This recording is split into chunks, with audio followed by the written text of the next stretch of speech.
పాండవులు ద్రుపదరాజ్యం రాజధానిలోకి ప్రవేశించారు. రాజధానిలో ఎక్కడ చూసినా మామిడి తోరణాలు, పూలమాలలు, అలంకరణలు. అక్కడ ఏదో పెద్ద సంబరం జరుగుతుంది. అదే ద్రౌపది స్వయంవరం.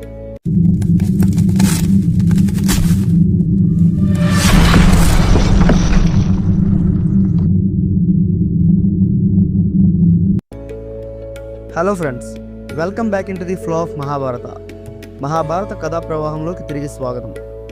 ద్రౌపది స్వయంవరం ఎలా జరిగింది, కర్ణుడికి జరిగిన అవమానం, అర్జునుడి విజయం, ఇవన్నీ ఈ వీడియోలో చర్చించుకుందాం. ఇంకా ఏమాత్రం లేట్ చేయకుండా టాపిక్లోకి వెళ్ళిపోదాం.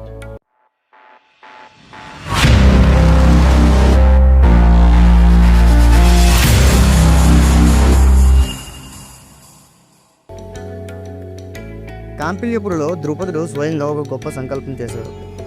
ఆయన తలంపు వేరు. తన కుమార్తె ద్రౌపదికి ఉత్తమ పతి కావాలి. కేవలం శౌర్యవంతుడు మాత్రమే కాదు, దివ్య స్వభావం కలిగిన వాడుగా ఉండాలి అని ఆయన కోరుకున్నాడు. ద్రౌపదుడు విపరీతమైన పూజలు, యజ్ఞాలు చేసి ద్రౌపది మరియు ధృష్టద్యుమ్నులను యజ్ఞం ద్వారా పొందాడు. ద్రౌపది జననం దైవకృపతో జరిగినది.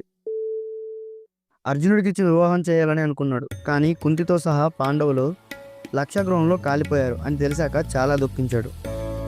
కానీ ఎక్కడో ఒక చిన్న నమ్మకం. తాను యజ్ఞం చేసి ధృష్టద్యుమ్నుని కన్నది ద్రోణుని హతమార్చడం కోసం, ద్రౌపదిని కన్నది అర్జునుని వివాహం చేసుకోవడం కోసం.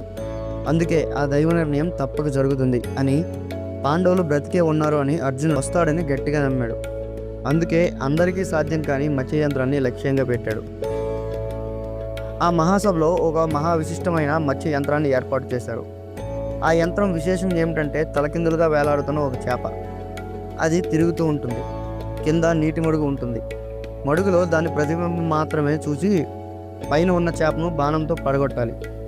అది సాధ్యం కావాలంటే దివ్య బలంతో పాటు దృష్టి స్థిరత, మనసు కేంద్రీకరణ, ధైర్యం, ధర్మం కావాలి.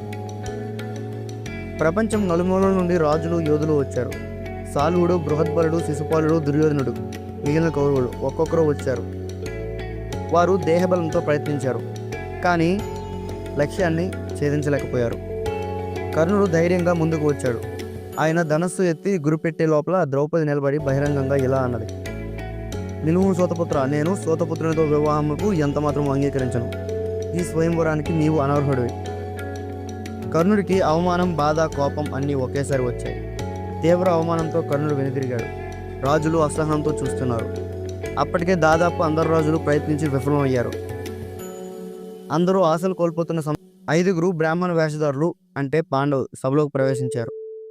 వారి వెంట ధౌమ్యుడు ఉన్నాడు. వారు గంభీరం నిండిన ప్రశాంతతో, దివ్య ప్రకాశంతో వెలుగుతూ కనిపించారు. అర్జునుడు క్రమంగా ముందుకు వచ్చాడు. ప్రతి చూపు అతనిపై ఉంది.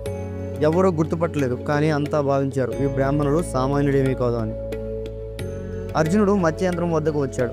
ఆయన ధనస్సు మెల్లగా ఎత్తాడు. ఆయన చూపు కింద ఉన్న మడుగుపై ఉంది. ఆ నీటిలో తిరుగుతున్న చేప ప్రతిబింబం మాత్రమే చూడగలిగాడు. తన శ్వాసను నియంత్రించాడు. అందరూ చూస్తున్నారు. ధర్మబలంతోనే విజయం సిద్ధిస్తుంది అన్న నమ్మకంతో ఆయన బాణాన్ని పైకి సంధించాడు. ఒక్క క్షణంలో బాణం నేరుగా ఆకాశంలోని చేపని కింది. సభ గర్జనతో మారుమోగింది. అందరూ నిలబడి చప్పట్లు కొట్టారు. ద్రౌపది ఆనందంతో ఆమె చేతిలో మాలతో నెమ్మదిగా ముందుకు నడిచింది. అర్జునుని దగ్గరకు వెళ్ళి అతనికి మాల వేసింది. అది ప్రేమ మాత్రమే కాదు, అది ధర్మం మీద ఉన్న ఆమె నమ్మకం. ఆయన ఎవరో తెలియకపోయినా ఆమె ధర్మాన్ని అనుసరించి తననే తన భర్తగా అంగీకరించింది. ద్రౌపదుడు ఆశ్చర్యపడ్డాడు. ఇతడు ఎవరు, సాధారణ బ్రాహ్మణుడా?